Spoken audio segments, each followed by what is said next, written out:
An early look at the waiver wire right now on Fantasy Football Today Express. What's up? Welcome. We're talking about the week 3 waiver wire. Remember, we'll have a full show, an hour or more on Tuesday morning to talk about all of this. And we have 2 more games tonight, which hopefully, I'm going to say hopefully don't present us with good waiver wire opportunities. That usually means someone got injured. But Jamie, who's the headliner on the waiver wire this week? Oh boy, the headliner. I guess you probably go Juwan Johnson if you're looking at the best player who could help fantasy managers the most. But this is a weird week because there's not a lot of great running back options. There's a lot of interesting wide receiver options. And we know that there is at least one manager, potentially 2 in every league chasing quarterbacks at this point. So it's one of those very balanced waiver wires as opposed to like one standout star. Yeah, and there's the big star in Superflex leagues, obviously, and Jake Browning. And how much of your fab are you unloading on that one for Superflex? I mean, just in the case of the Burrow manager and probably anybody that's not secure at their quarterback position, you can make a case to unload all of it. It's just a player that can be a starter for you doesn't always come along very often. And so at that position, he's clearly not the first quarterback injury. He's not even the only quarterback injury this week. So, you may be smart about it and say, okay, I'm not going to spend all of my fab on Jake Browning and I'm going to kind of cobble this together and maybe just pick up Tyrod Taylor.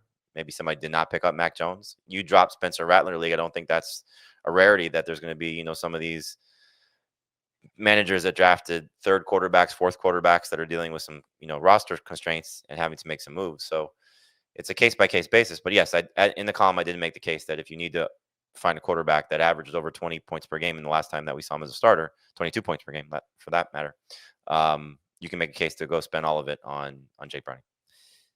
By the way, a quick aside. In a full PPR league, 6 point per passing touchdown. What would you rather have tonight? Mike Evans and Geno Smith, or Nico Collins and Emeka Egbuka? Mike Evans and Geno Smith. Do you think Mike Evans and Geno Smith will be at least 4 points better than Nico Collins and Emeka Egbuka? Yes. Then you are going to lose to Thomas Schaefer in the Superflex League. I fully anticipate that. It's 50-50. We've got the odds at 50-50 right now. Ooh, I am excited for this Monday night matchup. Let me ask you about Daniel Jones.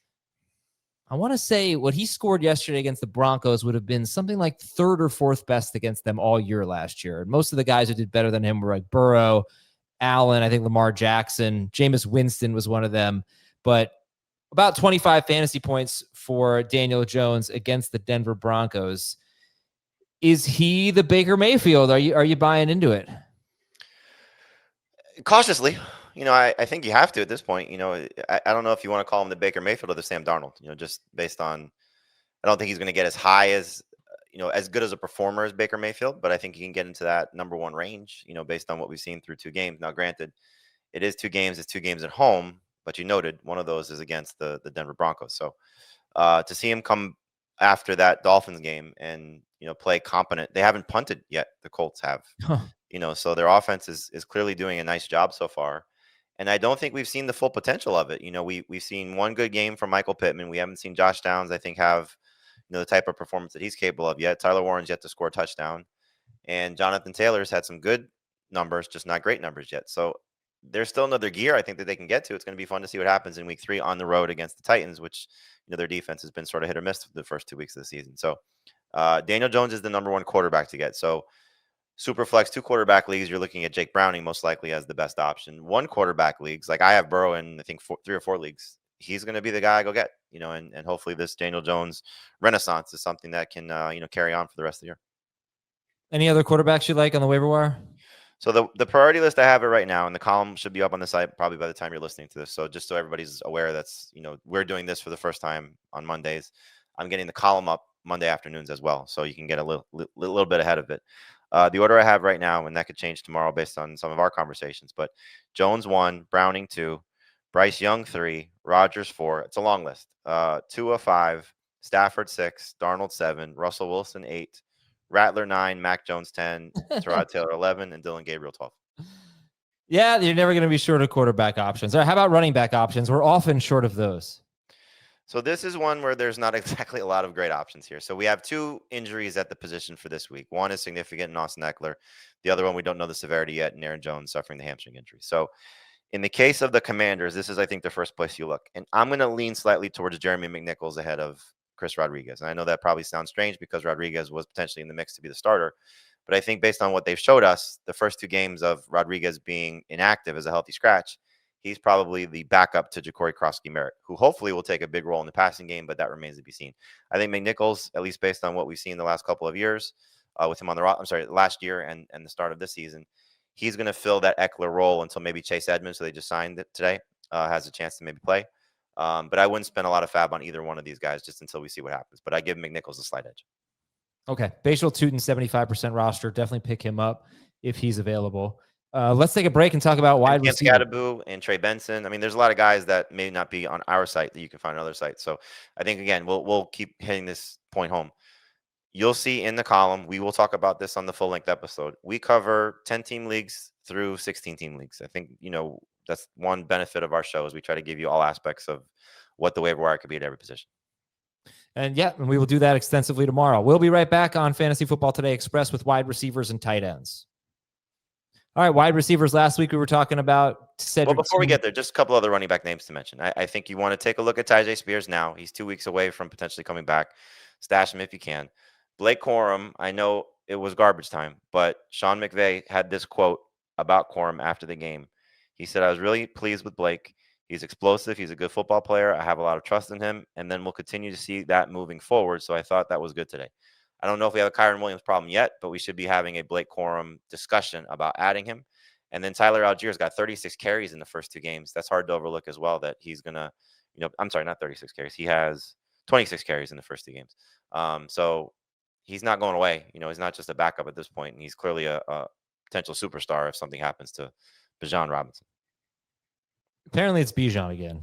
So I guess that's what they said on the broadcast. We'll get to the bottom of it. Wide receivers.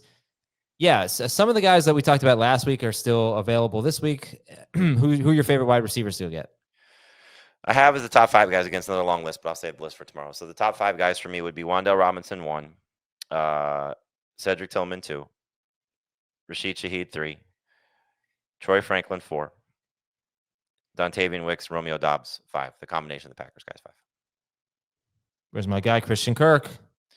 So Kirk is below these guys just because the fact that he hasn't been practicing yet. I think you can get him a little bit easier off the waiver wire as opposed to making him a huge priority. So he's on the list. So I kind of I was like, where do I want to put the Packers guys in relation to who's got a chance to be the most successful, most prominent? And I also think, first off, I'm always a little hesitant when there's still a game to be played. So we see something happen in tonight's game. Higgins does nothing again. Noel does nothing again. We get a report, hey, Kirk is going to start to practice this week. He'll bump up a few spots. Gotcha. Okay. Why Wan'Dale 1 off his career game? 2 reasons. One, this is a guy that had 93 catches and 140 targets last year. He's got 18 targets through the first 2 weeks of the season this year. And maybe however long he starts, Russell Wilson is going to allow him, because of how Russell plays and how this offense will develop, a few more opportunities down the field. So we have a 2-game sample size of him with Russ. One of these is historic, so I don't necessarily want to chase it, but I think in the case of all these guys, they're all getting targets. Tillman's got, I think he's got 15 targets in the first 2 games of the season. Both him and Shaheed, if you look at their last stretch of games going back to last year, very successful for both of them, and they're both getting opportunities. In the case of Franklin, finally getting opportunity to play, and I think taking advantage of it, and that connection with Bo Nix, they're all very similar. I think we discussed this with the tight ends last week. If you miss on Fannin and Johnson, it didn't pan out, but wait for Henry, wait for Strange. You could still get maybe some good production from those guys. I think it's almost like a dealer's choice with these receivers. They're all right now coming off strong performances or strong starts this season. Yeah, I said Tillman yesterday on CBS Sports HQ. I think the time's going to be pretty close to up for Joe Flacco. Well, Stefanski didn't hint at that today. I know, but they're about to be 0-4. They got Green Bay and Detroit next. And I'm not saying it's going to be in week 5 or anything, but this team's going to have a bad year, I think. Not okay, well, shocker, right? But it's could happen sooner rather than later. So it's something to keep in mind. So tight ends. There's one headliner, it's Juwan Johnson, and I still think Harold Fannin. But in terms of Johnson, it's just 15.2 or 15 point. what is it, 15.6 or more in each of the first 2 games. Touchdown yesterday. He's getting the opportunities from Spencer Rattler.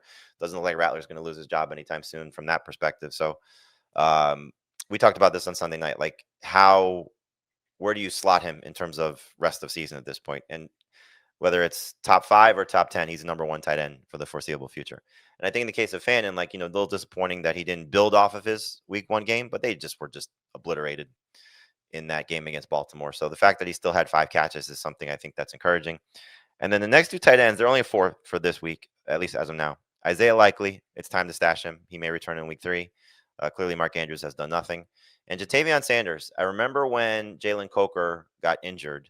I think it was Mike Kay. I think he covers the Panthers for the Charlotte Observer. I'm not sure. He's one of the Panthers beat writers, so I apologize for not having his affiliation correct if I'm wrong. He tweeted, Sanders has a big opportunity. Something about Jatavion Sanders getting an opportunity here.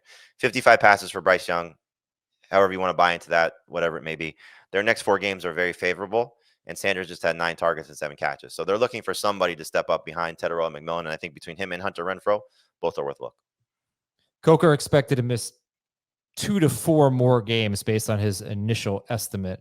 And he is only 9% rostered. So that's someone, Jalen Coker, if you are in a deep league and can afford the bench stash.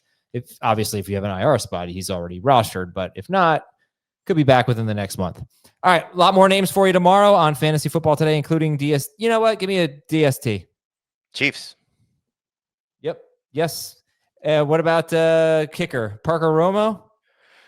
Spencer Strader, he's been great the first 2 weeks of the season. And the sneaky one is Joey Sly. 16 or more points in each of the first 2 games for the Titans. I like this Aubrey guy on the Cowboys. Get him. I hear he's pretty good. He's quite good. Okay. Thanks, everybody. We'll talk to you tomorrow on Fantasy Football. Actually, I don't know what our next express is later in the week for Beat the Waiver Wire, but we will talk to you on FFT with the extended Waiver Wire show. See you later.